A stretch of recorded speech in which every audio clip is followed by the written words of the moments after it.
Olá, meus caros, aqui é o Corvo. O assunto de hoje é thrash metal, não trash. Thrash. Sei que a piadinha é velha, mas nunca perde a graça. Enfim, como é comum nos meus guias, a intenção deste pequeno podcast, dessa pequena comunicação, principalmente no que diz respeito à arte e o que virá a seguir, não é fazer listas, não é apontar as melhores músicas ou melhores bandas. Minha intenção ao criar guias ou criar vídeos sugestivos é apenas introduzir, principalmente aqueles que não têm muito conhecimento sobre uma determinada banda ou sobre um determinado gênero, na banda e gênero em si. É ajudar com a porta de entrada. Pontuar aquilo que existe nesse gênero ou banda e o que, de certo modo, caracteriza o som desse nicho ou deste artista ou artistas específicos. É esta a função do guia. Daqui a pouquinho vocês constatarão na tela, na arte do vídeo, algumas capas de álbuns, algumas músicas que a eles pertencem, mas aqui não há nenhuma pontuação no sentido de essa é a melhor música do Metallica, ou essa é a melhor música do Megadeth. Não.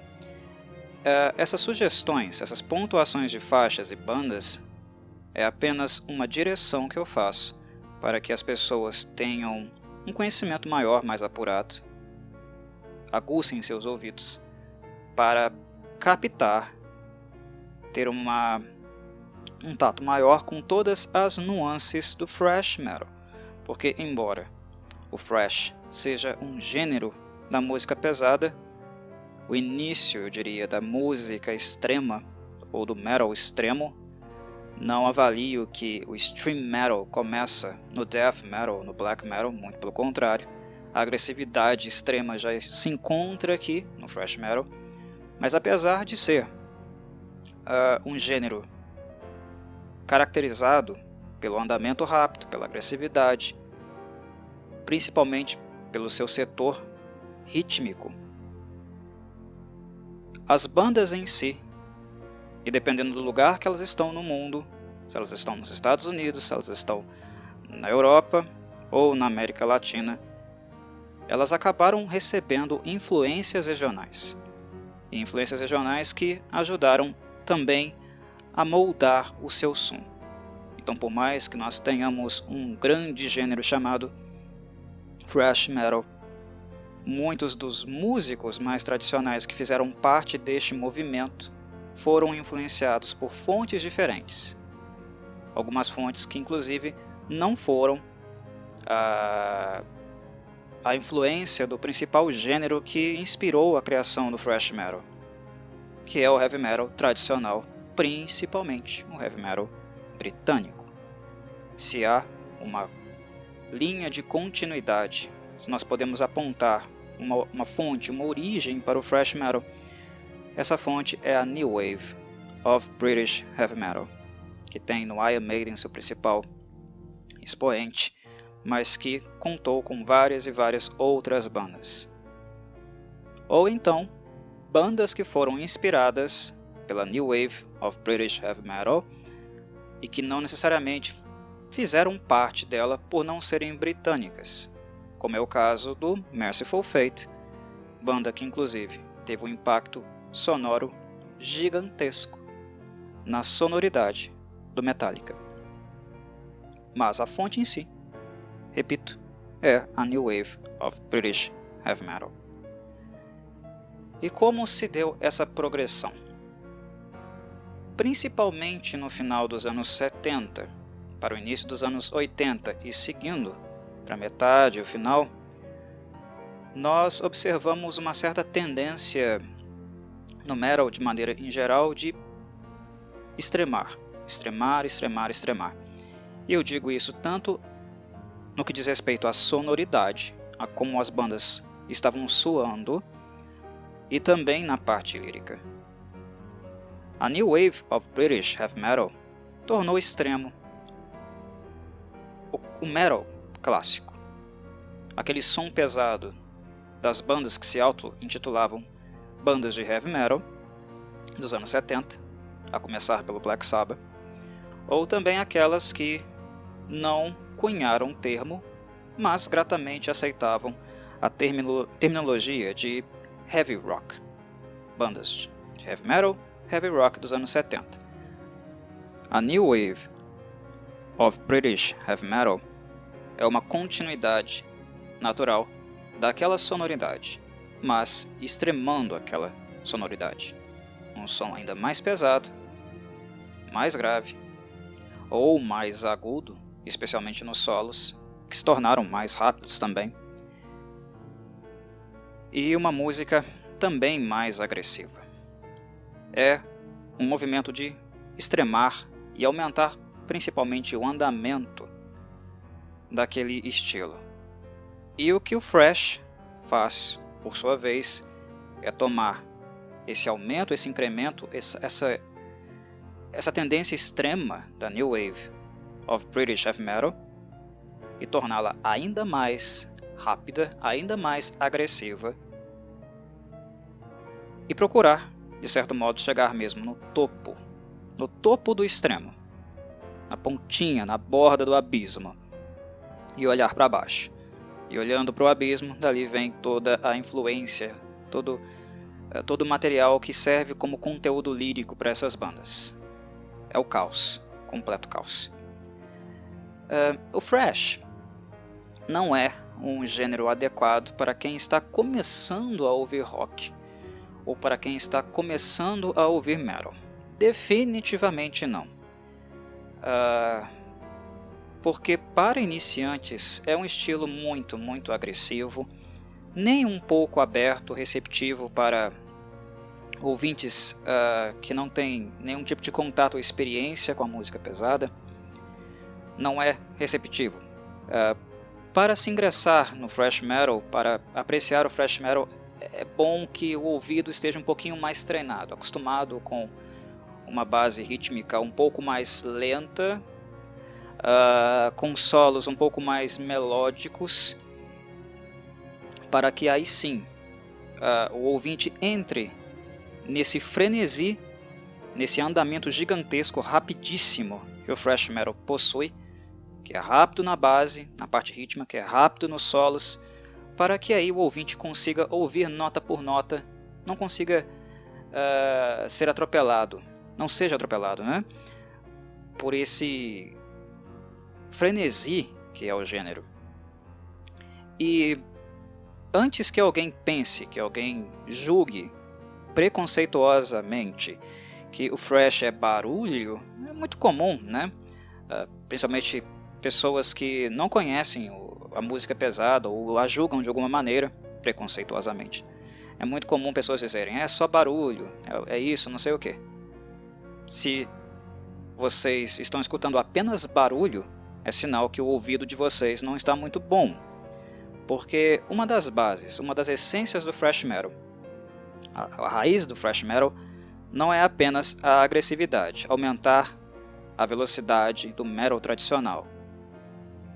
Não é apenas uma questão de intensidade.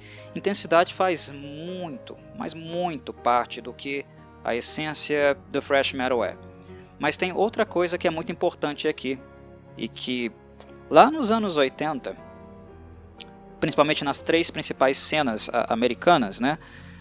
Na cena da Bay Area, que na minha avaliação foi a principal, foi a que popularizou o thrash metal no mundo inteiro. Na cena de Los Angeles, que disputava espaço com a cena glam, que ali crescia, soando completamente diferente, e na cena de Nova York.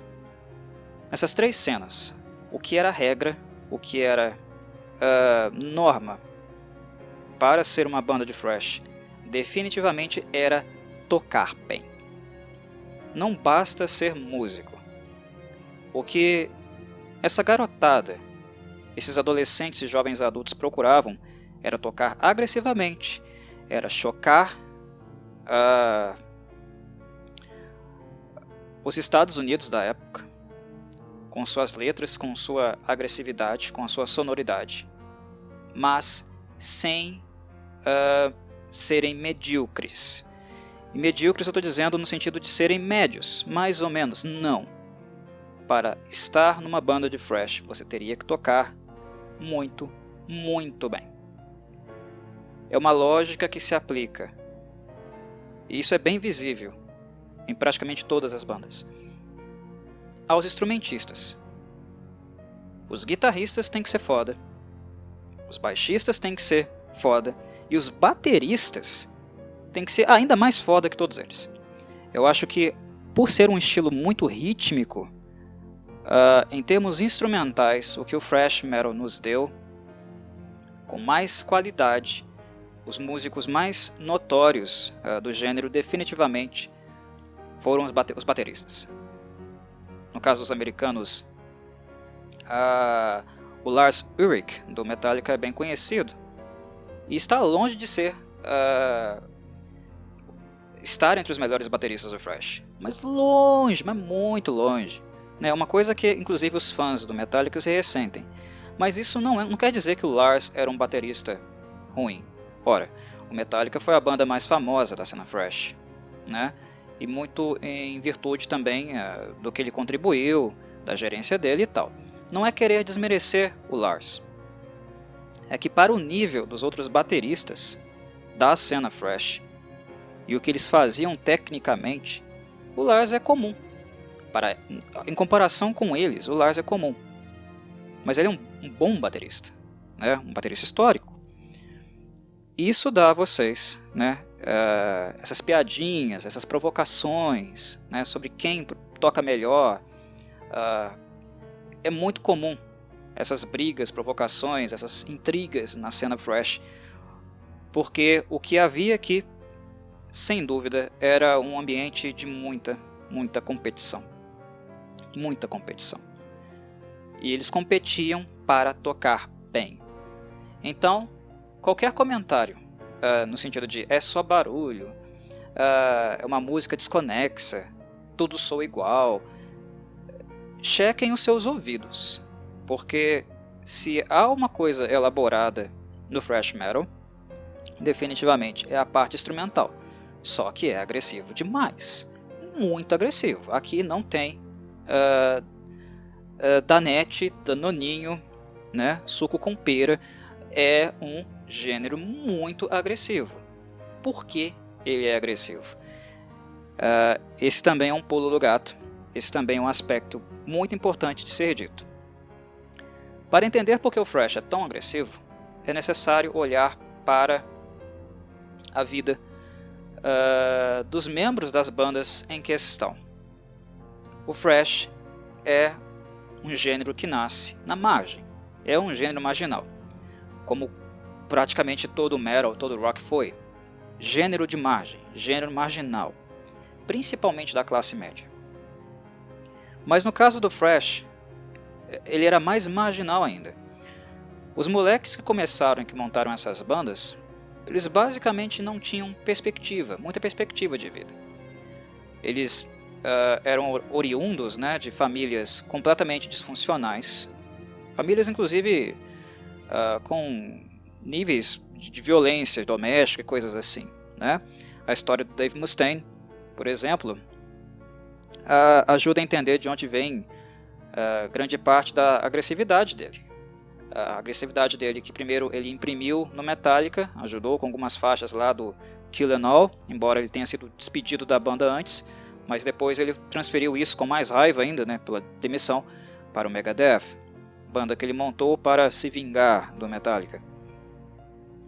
O sentimento catalisador do thrash metal é a revolta, é a raiva adolescente, né, esse período de tormenta, tempestade. São coisas muito marcantes. Eles eram, de fato, adolescentes raivosos que vinham de famílias com uma condição social média ou baixa, né? Muitos deles vieram da pobreza. Vocês podem perceber nas bandas americanas a presença de muitos latinos, né? Levando-se em consideração que latino, como os negros, né, eram pessoas muito... sofriam muito preconceito nos Estados Unidos, né? Até hoje sofrem, naquela época, nos anos 80 era ainda mais.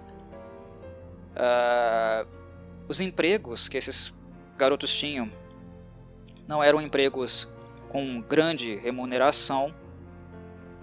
A perspectiva de vida deles não era muito boa. Eles se matavam de trabalhar e, nas horas vagas, a distração, o momento de lazer que essa molecada tinha eram as garagens, eram os churrascos comunitários que eles mesmos organizavam para poder tocar, era o contato com gente da mesma classe social.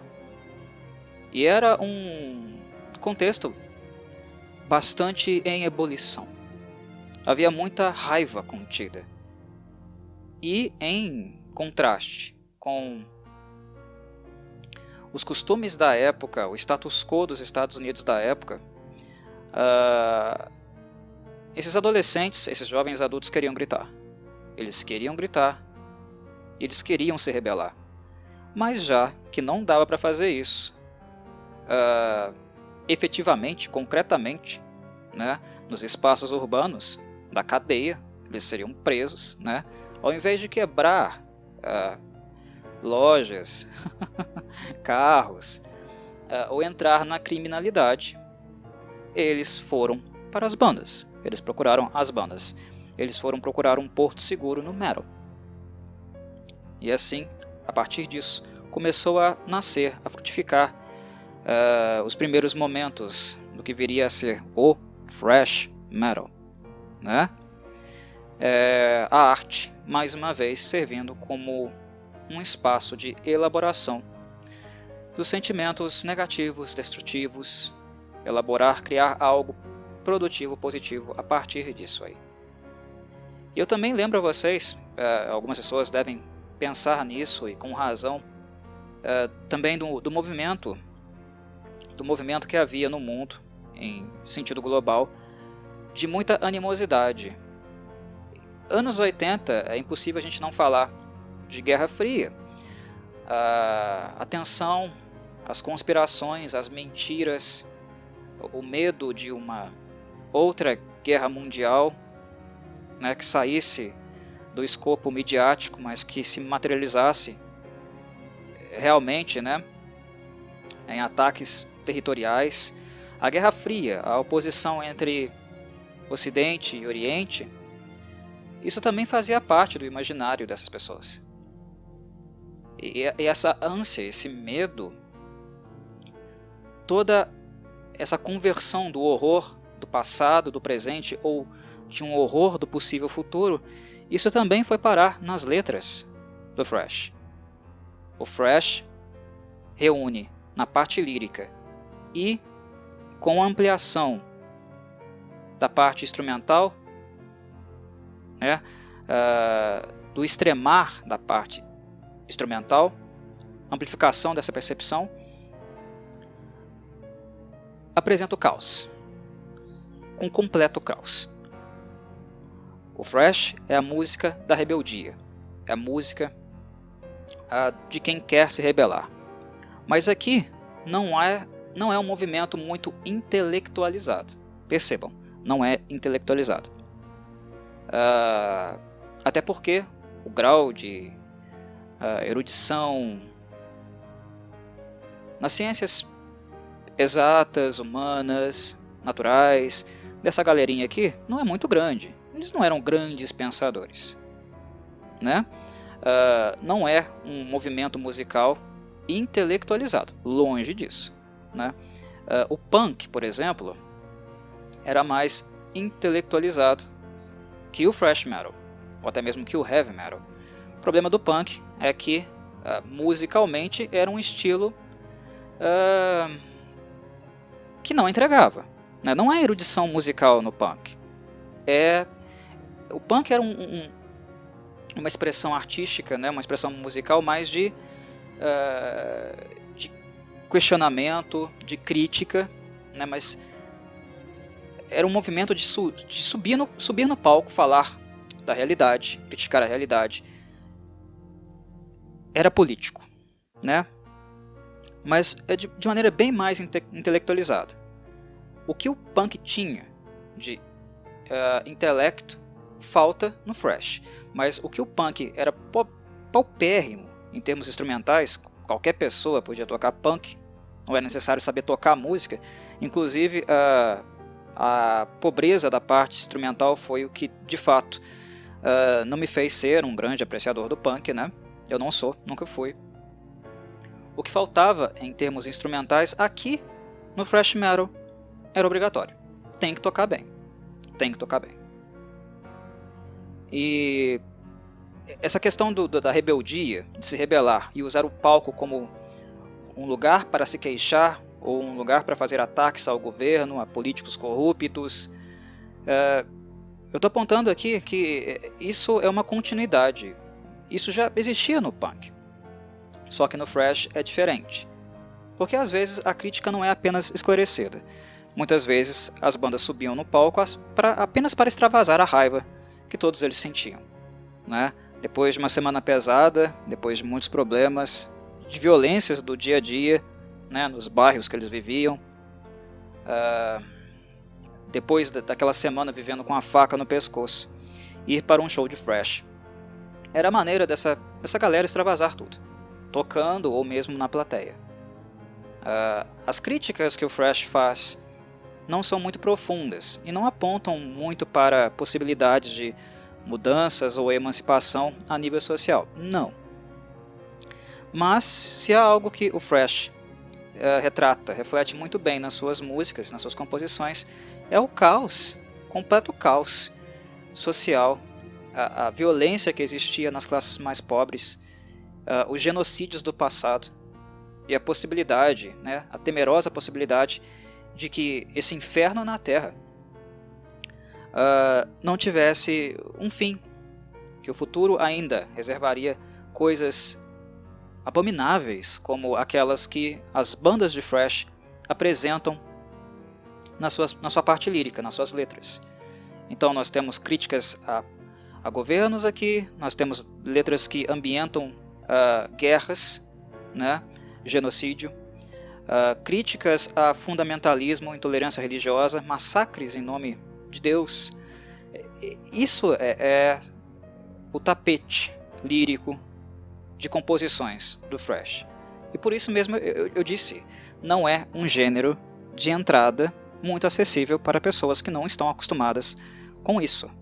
Até porque quem não está acostumado com isso e não tem um pouco de informação acerca do que o thrash metal ou até mesmo o heavy metal tradicional trata, vai fazer um juízo completamente distorcido e não muito esclarecido do que está sendo apresentado aqui. Muitas bandas, é claro, elas só queriam fusaca, causar e impactar, né? Isso é fato. Mas muitas delas estavam apresentando cenários pós-apocalípticos, né? Convulsão social, caos, como forma de espelhar os anseios, os medos ou coisas que a humanidade já havia, né, vilmente, malignamente praticado.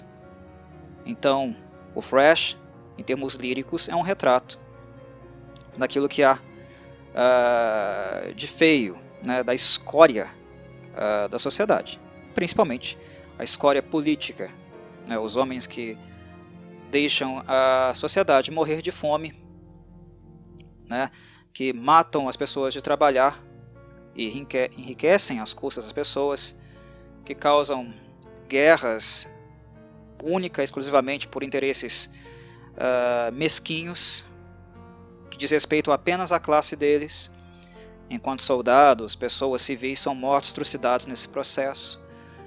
O thrash reflete isso, apresenta isso em suas letras. Essa é a essência. E quem está fazendo isso são adolescentes, jovens adultos, que também viviam em um ambiente, uma convulsão, um ambiente de convulsão nas suas próprias vidas pessoais. Famílias onde as relações eram tóxicas, bairros perigosos, violentos, né, com muita marginalidade. Ao invés de entrarem no crime, como eu disse, eles procuravam as bandas, criavam as bandas. jovens sem perspectiva de vida, sem trabalho. É curioso como muitos deles também não tinham trabalho, mas pelo fato de tocar bem, conseguiam um emprego ou outro ali, né? Um gig, um showzinho aqui a colar, um convite para uma banda para descolar alguns trocados. Então é música de margem, é um gênero de margem, é daí que o thrash é oriundo, né? E claro, sonoramente a música teria que ser agressiva para traduzir todo esse contexto. Muito mais agressiva do que estava sendo até então com o heavy metal tradicional ou com a New Wave of British Heavy Metal. Os músicos de thrash costumam dizer, né? This is a new level. Um novo nível de agressividade, sonoridade, velocidade. E foi mesmo. Foi uma escadinha acima. Não que as músicas tenham ficado mais eruditas. Não. Houveram, tá? Musicistas muito talentosos no thrash metal. E algumas das bandas que eu coloquei na arte do vídeo são notórias por causa disso. Por causa de músicos muito talentosos tocando nelas. Mas o New Level não é, embora tocar bem era um pré-requisito básico, o New Level é principalmente em termos de agressividade. Né? O mundo é mais bárbaro que isso. O mundo é mais agressivo que isso, ele é mais desigual do que isso, ele é mais negro do que isso. Então a música que nós vamos criar, a música que nós vamos tocar no thrash, ela tem que estar mais em concomitância, traduzir mais esse sentimento, esses cenários horrendos, né, que a humanidade já produziu e ainda continua produzindo. Basicamente é daí que vem tudo isso. E quem fez essa transição foram adolescentes e jovens adultos, principalmente dos Estados Unidos, em condições de vida bem delicadas. Há exceções, claro que há. O Lars, por exemplo, falando dele de novo, o dinamarquês que veio para os Estados Unidos, né, tocar metal. A realidade do Lars era completamente diferente da grande parte da molecada. O Lars veio de uma família estável, né, com dinheiro, né, ele não era pobre, ele não era rico, mas também não era pobre. Mas a maior parte dos thrashers eram jovens de origem muito, muito humilde. Né? Isso é um ponto importante de colocar. O thrash cruzou oceanos. Né? Se os britânicos ajudaram a inspirá-los, é claro que o movimento de volta acabou acontecendo também, de retorno à Europa. Né? O metal britânico inspirou os thrashers americanos e o thrash retornou para a Europa. Acabou motivando muitas bandas europeias a também a subirem um pouquinho o grau de agressividade. E é claro que em termos de thrash metal, a cena mais famosa na Europa definitivamente foi a cena alemã. Bandas como Destruction, Sodom, Creator e Tankard, né, o Big Four alemão, definitivamente foram as bandas que tornaram o thrash metal tradicional no continente europeu. Mas há uma diferença em relação aos alemães, né, ou outras bandas da Europa, como por exemplo a britânica, não tão conhecida, mas foi uma excelente banda, né, a Sabbath, cuja canção a Cautionary Tale eu acabei citando na arte do vídeo. Há uma diferença aqui. É que se o estilo do thrash americano era extremado, na Europa ele ficou mais extremado ainda. Né? É um novo nível do novo nível. As bandas europeias foram aquelas que fizeram uma ponte, o início de uma transição para os gêneros que mais tarde viriam a ser conhecidos como extreme metal. Extremo eu já acho o thrash. Eu não gosto muito do termo extreme metal, porque parece que é algo, ou pelo menos no senso comum dá a sensação de que foi algo posterior ao thrash metal. E não foi, né? O extremo já começa com o thrash metal. As nuances seguintes dos gêneros como death metal, black metal, depende muito da parte conceitual, da parte temática. E às vezes ela é um pouco mais focada. Algumas bandas mudam completamente a sua sonoridade, criam realmente algo novo, por exemplo, dentro do death metal, por causa da genialidade, né, dos precursores do subgênero. Como, por exemplo, o Chuck Schuldiner, né, do death. O Chuck era um gênio. Musicalmente, alguém que ouvia música, escutava música e pensava música completamente diferente de todos os caras que nós estamos vendo aqui na tela, né? O death metal, né, enquanto termo, enquanto subgênero, para alguém como Chuck Schuldiner, se justifica completamente, porque é uma mudança não apenas a nível lírico, que é até próximo disso aqui, mas principalmente sonoro. Quando a gente calca um novo termo, né, um novo gênero ou subgênero do metal, a mudança ela principalmente deve ser a nível sonoro. É isso que realmente importa. E o Chuck fez isso com o death, né? Mas muita coisa, muita influência, no caso das bandas tardias, do extreme metal, do death metal, do black metal, que também, o black metal no caso, tinha também referências no início dos anos 80, né? Bandas que não tinham aquela sonoridade, não afinavam tão baixo os instrumentos, mas que tinham já na parte lírica referências a isso, né? O Venom, o próprio Merciful Fate, mas o som extremado em si, ele é posterior ao thrash. O thrash ajuda a incrementá-lo. E a característica básica das bandas alemãs é de aproximação dessas nuances, desses conceitos, desses temas mais obscuros, macabros, né? Coisa que os americanos até faziam em algumas bandas, não tão... As populares, as mais populares não faziam tanto. O Slayer fez muito mais no início da carreira, mas depois a banda ficou mais alta, mais estridente, mais arrastada, com mais groove do que aquela porradaria insana do início da discografia, né? Que culminou no Raining Blood. Tinham temas macabros, obscuros, em algumas bandas do thrash metal americano, mas normalmente era a exceção, não era tanto a norma assim. O thrash alemão, ele buscou por temas mais macabros e uma sonoridade ainda mais agressiva, inclusive até em alguns momentos baixando um pouco a frequência, um pouco o andamento de certas músicas, tornando elas um pouco mais carregadas, mas extremamente na cara, né? Um riff ocupava a sala inteira, explodia os vidros.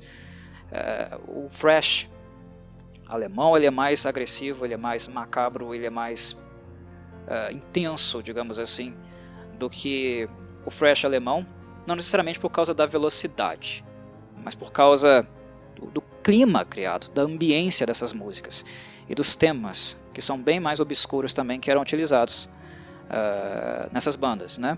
Destruction, Sodom e Creator são famosas por brincarem, né? Incluírem, inserirem no seu gabarito, né, temáticas ou sonoridades mais próximas das bandas extremas, é um fato. Mas também tinham aquelas bandas mais festivas, né, na Europa.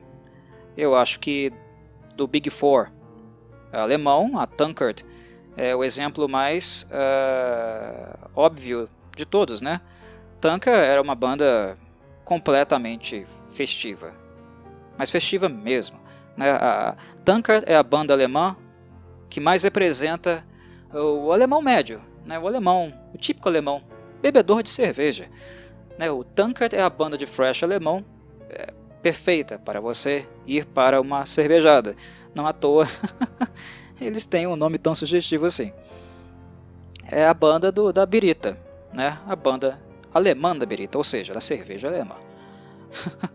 Eram bandas mais festivas. Não que o Tankard não tinha lá, né, suas temáticas mais extremas também. mas é uma banda bem mais festiva, o som um pouco mais aberto, um pouco mais claro e positivo, digamos assim. Não mexe tanto assim com as áreas mais profundas da agressividade que as outras bandas alemãs normalmente tocavam, principalmente nas temáticas de guerra, religião, né, massacres e genocídio. Enfim, né, para toda regra há uma exceção.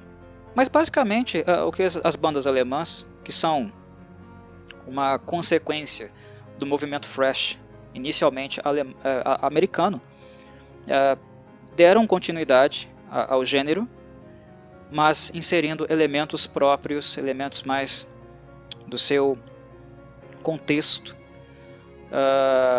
e em certo ponto se distanciando das bandas americanas. Elas não soam iguais. E é isso que eu acho interessante. Elas não soam iguais.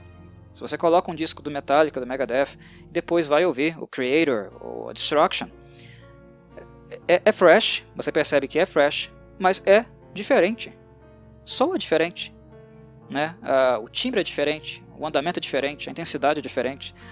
E às vezes a maneira de abordar e fazer leituras das temáticas também são diferentes. É uma outra ótica, né? Nos Estados Unidos nós temos o olhar americano sobre as questões geopolíticas daquela época. Na Europa nós temos uma visão europeia. Então muda muita coisa, né? Mas enfim, se a gente pode falar de berço do thrash, a gente tem que dizer que esse berço é os Estados Unidos, mas claro, levando em consideração a influência, né? Sem a New Wave of British Heavy Metal britânica e inglesa, não haveria thrash. Então é uma coisa bebendo da outra, né? Os americanos bebendo dos europeus e depois os europeus novamente bebendo dos americanos. Então é importante grifar isso aqui, né? Grifo várias vezes porque é muito importante. Mas onde a coisa realmente explodiu foi na Bay Area, né? Lá na região costeira americana, na região ali de São Francisco, coisa que o Metallica acabou se alocando por lá, mudando para lá, porque em outras regiões, outras áreas dos Estados Unidos, não era o movimento musical da época, não era a tendência daquela época. Outras coisas estavam muito mais populares. O hard rock estava mais popular, para ser bem honesto. E já havia também, né, um movimento de crescimento, né, explosão, inclusive massificado, muito constante na MTV, nas mídias, que foi o crescimento, né, do glam metal naquela época. Bandas extravagantes, né, com vestuários que eram mais atrativas, chamativas para o público feminino, coisas que os thrashers odiavam completamente. Eles não compartilhavam dessas noções, eles não se identificavam com aquilo, né? Não dizia respeito a eles, não ressoava com eles. É claro que houveram bandas, né, em Los Angeles de thrash que deram um jeitinho de sobreviver ali, mas a maior parte da cidade, a maior parte do movimento ali da primeira parte e metade dos anos 80 era ao redor do glam, era a música popular.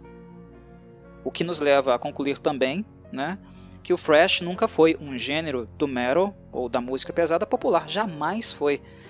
Corvo, mas tem o Metallica. Metallica é considerado por algumas pessoas a maior banda de metal de todos os tempos. Eu não concordo, mas está entre os melhores, né? As mais populares, pelo menos. Eu não concordo com essa afirmação, a maior banda de todos os tempos, não. Peraí, calma aí. A mais popular, talvez, né? A que vendeu mais, foi bilionária, sim. A Metallica foi um fenômeno. O Metallica mudou a cena da música pesada.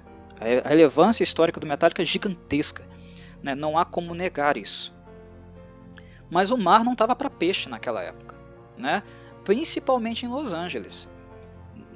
Para começar com o thrash metal, ser a voz dissonante, ser o antagonista do glam, em Los Angeles ia ser complicado, né? Não era um lugar fértil. Então algumas bandas elas começaram a procurar outros espaços, outros lugares, né? E não à toa o Metallica procurou uma região mais próxima da sua própria realidade, da realidade dos seus músicos, né? Uma região onde a galera, né, poderia se familiarizar, ver mais sentido na parte lírica e instrumental da banda do que ficar lá em Los Angeles, mais próximo da galera da cena glam, Sunset Strip, né, do hard rock. Não foi à toa que isso aconteceu. A banda precisava de público, né? O thrash, para nascer, precisava de adeptos. E Los Angeles não era um bom lugar. As bandas de Los Angeles que ficaram em Los Angeles e conseguiram notoriedade não foram poucas. E é de tirar o chapéu, porque esses caras conseguiram criar uma cena dentro da cena, né? Inclusive em Los Angeles, na época, a galera do thrash ia para uma parte da cidade e a galera do glam ia para Sunset. Eita, tá foda. A dicção tá começando a ficar cansada aqui. Mas vamos lá. A galera do glam ia para Sunset Strip ou outros lugares. Era um negócio bem separado mesmo. Parecia existir, né, uma certa trincheira, um limite, né, uma linha imaginária entre esses dois públicos. E montar uma cena, construir uma cena em Los Angeles foi difícil, né? Essas bandas não ganhavam dinheiro, elas nunca foram ricas, né? Metallica, Megadeth ficaram ricas, mas a maior parte das bandas, que normalmente são colocadas como bandas do segundo escalão, né? Não que instrumentalmente elas são muito boas instrumentalmente falando, né? Como Testament, por exemplo. Testament estava na Bay Area, né? Mas vamos pegar exemplos, por exemplo, como Overkill ou Anthrax, que não estavam na Bay Area. Estavam em bandas que estavam em Los Angeles ou em Nova York. Elas não eram bandas instrumentalmente ruins, mas elas não ganhavam tanto dinheiro assim, ou não ganharam tanto dinheiro como as bandas, né, maiores ganharam. As que mais tiveram sucesso comercial foram o Metallica e o Megadeth. E lembrando que o Dave Mustaine, antes de criar o Megadeth, estava no São Francisco com o Metallica. Aí ele voltou, aí ele saiu da costa e retornou para montar o Megadeth. E fez essa banda, né, do zero.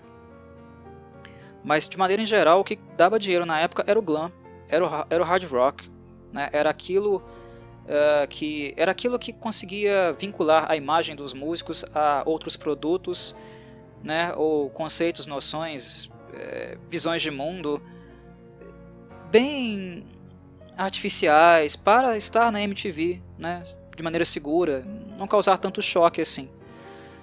O que tocava na MTV, o que a MTV queria naquela época, era a norma, né, em grande parte dos Estados Unidos, né? Se você não se adequasse àquelas normas, você não assinava com gravadoras. E esse, inclusive, foi um grande problema que as bandas de thrash tinham, ou tiveram na sua trajetória, conseguir assinar com gravadoras. E isso, inclusive, foi o que aumentou profundamente, né, a importância do Metallica, a relevância histórica do Metallica, porque o Metallica foi a banda que conseguiu assinar com um grande selo. E depois que o Metallica explodiu, todas essas bandas que estavam há anos e anos e anos tocando com muito material gravado apenas em demos, né, que já eram bandas consolidadas nas suas cenas, né, nas suas cidades, nos seus bairros, foi a partir da explosão do Metallica, do sucesso de Kill 'Em All, né, que ficou ainda maior em Ride the Lightning, depois ainda maior em Master of Puppets. Foi a partir daí que essas bandas começaram a conseguir assinar, né? Então o Metallica, algumas pessoas colocam o Metallica como o início do thrash. Não, me desculpa, mas eu não concordo com isso, né? O thrash é um movimento coletivo, é uma tendência de época, né? Na Bay Area tinham outras bandas, a Exodus, por exemplo, banda que inclusive, né, foi a banda original do Kirk Hammett. O Kirk saiu da Exodus e foi para o Metallica depois que o Dave Mustaine foi despedido e foi lá montar o Megadeth. Tocar pesado, tocar com agressividade, inclusive aumentando a frequência da música, né, a intensidade da música que era feita no Reino Unido, era uma tendência. Não foi uma coisa que o Metallica começou. A grande parte dessas bandas eram e foram inspiradas, né, pelas mesmas bandas da Europa ou até mesmo dos Estados Unidos, né? A referência, a influência delas é visível nesse sentido.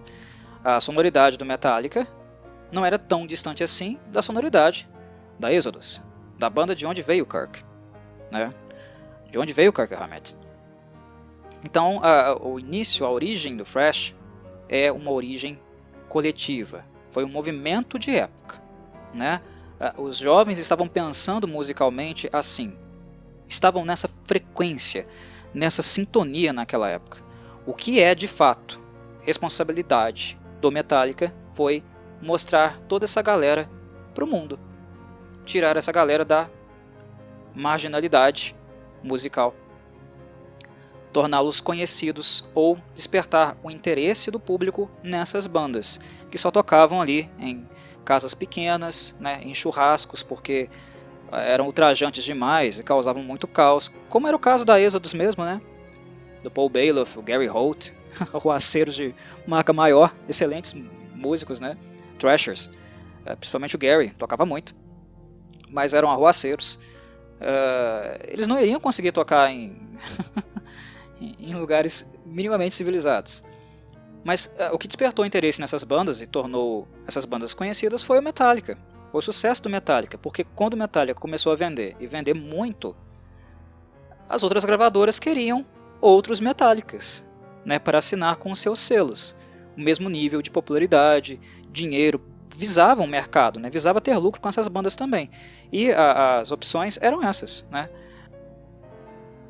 Exodus, Testament, Overkill, o Slayer, que não fez sucesso imediatamente, mas fez depois, principalmente com Raining Blood, né? Embora os primeiros álbuns do Slayer sejam muito bons, mas eles lapidaram seu som, né? Desenvolveram seu som. Eu acho que, né, o Ultimate Slayer, né, o álbum mais original do Slayer, que eles encontram o seu som e não ficam não soam exatamente igual a todas as outras bandas americanas, é no Raining Blood. A princípio, no início de carreira, os flertes com black metal, com a música extrema de bandas anteriores a eles, era muito mais presente. Mas em Raining Blood, no álbum Raining Blood do Slayer, é onde o Slayer realmente se encontra. Esse aqui é o álbum do Slayer, né, a sonoridade última do Slayer, né, autoral mesmo. Mesmo Slayer não tinha conseguido sucesso tão estrondoso assim, ou rápido assim, como o Metallica tinha conseguido, né? O Megadeth fez sucesso rápido, mas é uma coisa mais tardia também, após a explosão do Metallica. Mas sempre dando crédito, né, claro, ao Dave Mustaine, porque grande parte da sonoridade do Metallica, original do Metallica, vem do Dave Mustaine. Ele assinou muitas músicas do Kill 'Em All, inclusive tem nos álbuns seguintes, né, principalmente no Ride the Lightning, tem algumas reminiscências ainda de ideias dele, né?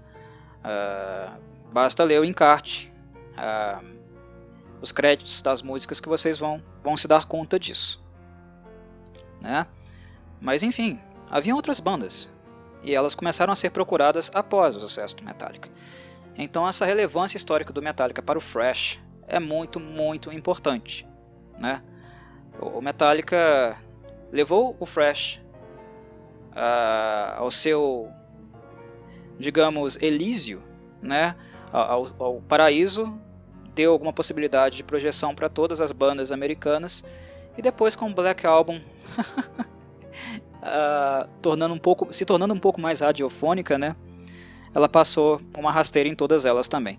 Mas o que fez o Metallica definitivamente ficar rico, né, e se tornar a banda tão conhecida mundialmente, né, foi o sucesso comercial do Black Album.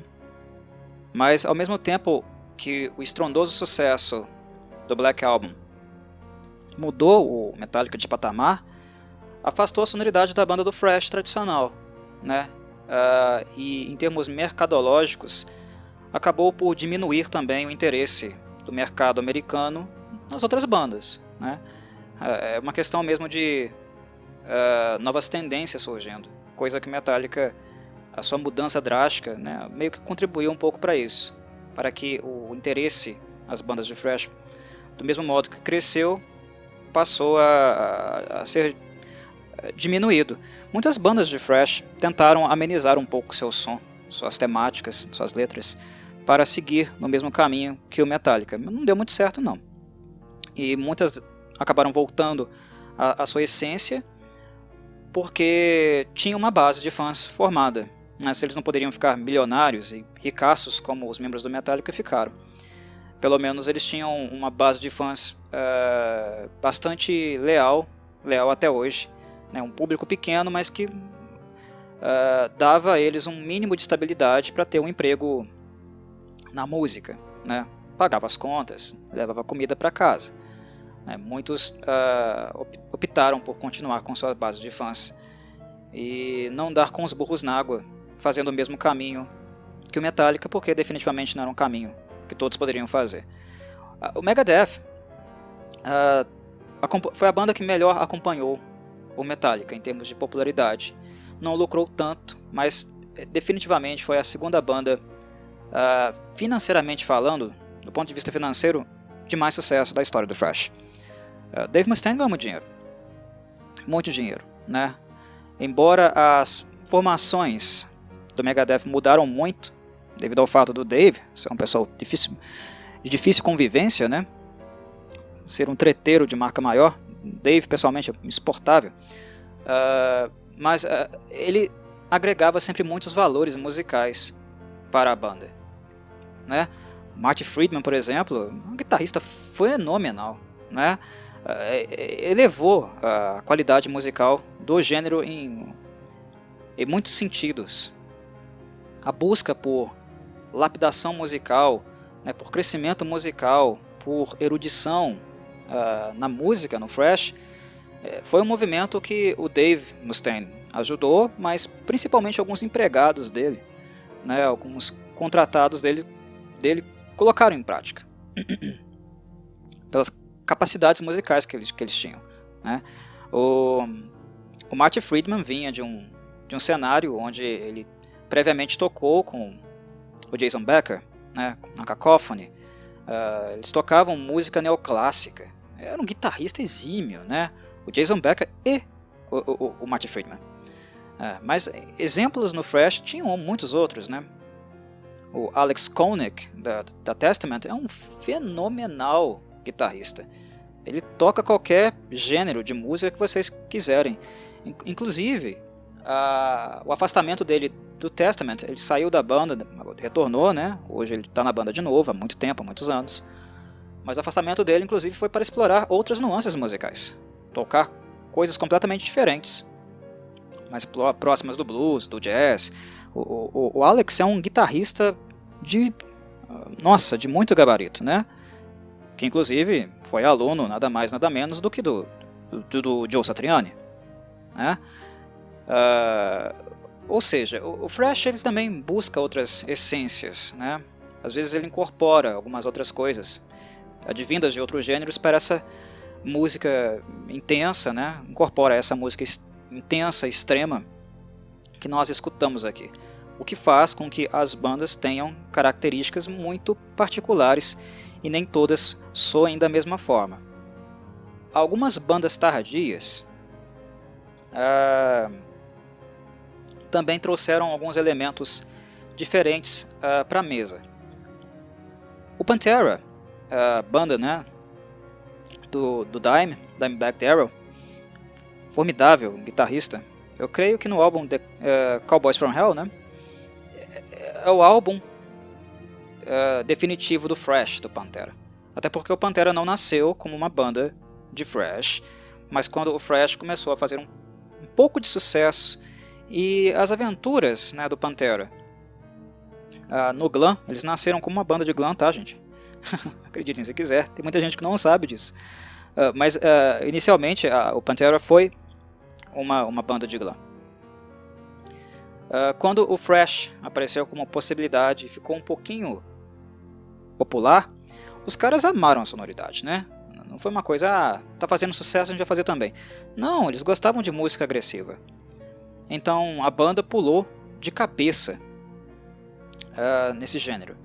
E eu creio que, principalmente por causa do Dimebag Darrell, a sonoridade do Pantera foi muito importante, foi um incremento interessante para o thrash metal, principalmente por causa do groove, né?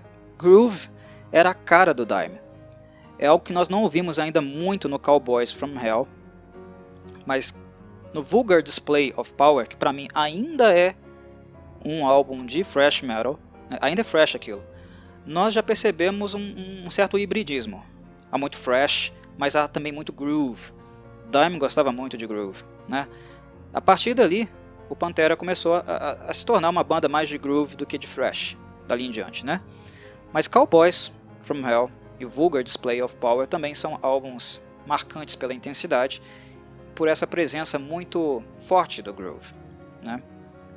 O Canadá, eu não poderia deixar de citar o Canadá, porque por mais que o Canadá tenha sido ativo no thrash nos anos 80, o destaque canadense infelizmente veio tarde demais. E esse destaque definitivamente é a Annihilator, a banda do guitarrista Jeff Waters. Por que tardio, Corvo? Porque se o Annihilator tivesse aparecido no início dos anos 80 ou na metade dos anos 80, se tivesse surgido, a banda tivesse surgido e tivesse colocado na praça os seus primeiros álbuns, né, Alice in Hell e Never Neverland, alguns anos antes, o Annihilator teria explodido. Porque o nível técnico da Annihilator, do Jeff Waters, é muito grande. É muito grande. Eu, honestamente, eu coloco esses dois álbuns para ouvir, Alice in Hell e Never Neverland, que para mim são os dois principais trabalhos, os primeiros trabalhos e os principais da Annihilator, e eu fico de cara com a produção do álbum. Ele soa muito cristalino.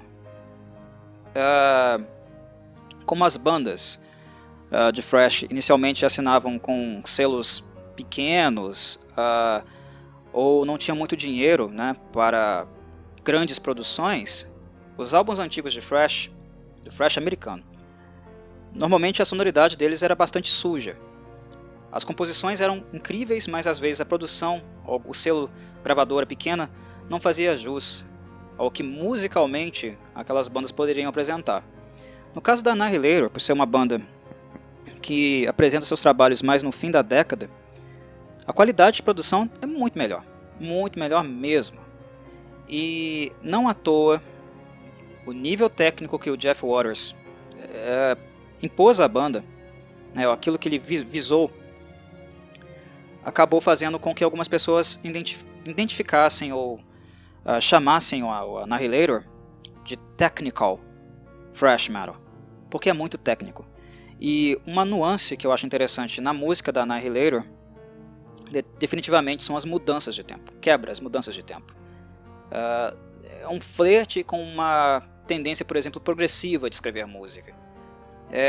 São músicas quebra-coluna do guitarrista, do baterista. As mudanças de tempo são absurdas, né? Uma música muito difícil de tocar, né? Muito difícil de executar.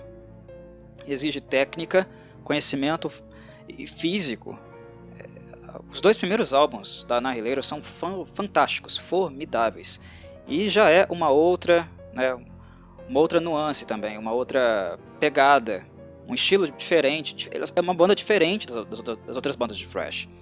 E é isso que eu estou tentando mostrar aqui, apontar aqui e utilizar como o norte do meu guia para que vocês possam ter contato com tais composições e perceberem como thrash não é uma coisa só. Como o termo thrash metal diz respeito a uma vasta quantidade de maneiras de abordar o mesmo gênero musical. É muita coisa. Quando a gente fala thrash, a gente está falando de muita coisa. E eu posso continuar citando, né? No Canadá, houve muitas outras bandas interessantes de thrash, né? E na minha lista também está a Razor. Essa, inclusive, é bem desconhecida, mas a Razor era muito, muito boa. Os caras não tiveram reconhecimento, mas quem é thrasher, quem conhece o gênero a fundo, tem alguma coisinha aí da Razor, né, na estante ou nos arquivos, porque é outro expoente também do canadense. Como eu falei um pouquinho de influências progressivas, é justo falar da Death Angel, né? The Ultraviolence, que foi a música que eu coloquei como sugestão na arte do vídeo. Álbum e música. Nós percebemos, né, na maneira de escrever, nas influências do Death Angel, reside outras referências que não são referências exclusivas do metal. Há elementos progressivos nessa música. Eles não são tão marcantes, tão gigantescos assim, mas estão ali, aqui e acolá. E claro, há uma tendência também cinematográfica em The Ultraviolence. A introdução já deixa isso muito claro. É óbvio, uma coisa completamente óbvia. A intro de The Ultraviolence é uma... eu não vou dizer cópia, mas é clara a inspiração no tema de The Exorcist. O filme O Exorcista. É muito claro, né? Só surdo não percebe isso. Coloque o tema de The Exorcist para ouvir do filme e depois escute a introdução de The Ultraviolence. É muito, muito na cara. Bandas de thrash tinham outras referências. Eram gente que também que assistia cinema, gostavam de literatura, horror, tá? A maior parte do tempo. Literatura de horror, cinema de horror. E algumas coisas acabavam vazando também na música deles, na maneira como eles pensavam música. Mas enfim, thrash ele adiciona tanta coisa. O Sepultura, que é uma banda nacional, uma banda brasileira, nunca teve reconhecimento aqui dentro, né? No país, no próprio país, na própria terra, a Sepultura nunca ficou grande, né? Aquela velha história, aquele velho ditado, né? Santo de casa não faz milagre. Mas Sepultura é uma banda muito respeitada lá fora, principalmente a formação clássica da banda. E a música que eu citei como exemplo, mas poderia colocar todo o álbum também como referência, foi Roots, Bloody Roots, que foi o álbum do Sepultura, uma banda do thrash, que adicionou elementos, né, de música nacional, elementos de música indígena, né, na mixagem. Esse misto de elementos entre thrash e música nacional, música originária de raiz, é fantástico, é sensacional. É algo muito diferente que estava sendo feito. Ninguém havia pensado nisso anteriormente. E o que faz desse álbum único. Muitas pessoas podem não gostar do Sepultura, podem não se identificar com a música do Sepultura, gostando dos estilos, né, da forma mais tradicional de tocar thrash metal. Mas é inegável, mesmo não gostando do álbum ou da música, enfim, do que a Sepultura conseguiu com esse álbum, é inegável reconhecer que esse álbum, sonoramente falando, não há nada parecido com ele, no thrash ou na música pesada. Ele é muito único, muito autoral, e esse é o objetivo de todo músico, né? Ser autoral, né? Outra banda que está na arte também, que eu coloquei na arte do vídeo, e que não foi reconhecida, não conseguiu ficar grande com o thrash, infelizmente, e tinha muito talento. Os caras eram muito talentosos, eram exímios guitarristas, né? Foi a banda do Phil DeMel e do Robb Flynn, a Violence, que era outra banda lá da Bay Area. Eles não conseguiram a mesma notoriedade, né? A banda não durou tanto assim, mas tecnicamente falando, na parte rítmica, Violence era uma banda absurda, tecnicamente falando. O Phil DeMel e o Robb Flynn só foram conseguir sucesso, né, nos anos 90, a partir da outra banda deles, que é bem mais tradicional, que é a banda pela qual eles são conhecidos, que é a Machine Head Metal. É uma banda mais de metal, inclusive tardiamente foi seguindo, né, as tendências de época, mudando um pouco sonoramente com o tempo. Não se afastando do metal, mas uma banda completamente diferente do que a Violence era. A Violence é thrash metal, puro. né? O Eternal Nightmare, o álbum, é um álbum muitíssimo agressivo. Enfim, na Europa, eu tinha falado do Sabbath, fora do círculo alemão, né? Fora das referências alemãs, eu tinha falado do Sabbath, lá na Inglaterra. Mas a outra banda também que é muito pouco lembrada e que tem petardos clássicos do thrash metal. E essa banda é dinamarquesa, não tem nada a ver com os alemães, não tem nada a ver com os ingleses, e faz um thrash de muitíssima qualidade e tem bolachas clássicas para o gênero. Essa banda definitivamente é a Artillery. Eu coloquei a música Terror Squad como referência, como fonte de consulta, mas a Artillery, os primeiros álbuns dos caras, muito bons, né? O Fear of Tomorrow e o Terror Squad, embora a produção não seja no nível da música que eles escreveram, questões orçamentárias normalmente falavam muito alto, né? A música é melhor do que a produção que foi feita originalmente, mas ouvindo os álbuns desses caras, nota por nota, é um thrash absurdamente bom. Os primeiros álbuns do Artillery, para quem gosta de thrash, Fear of Tomorrow, Terror Squad, By Inheritance, muitíssimo bons, mas muito bons mesmo. Fantásticos. Eles são a banda, né, dos irmãos Stutzer. Muito bons guitarristas, muito bons thrashers. E o thrash não morreu, embora o gênero não seja tão tradicional como foi na sua época áurea.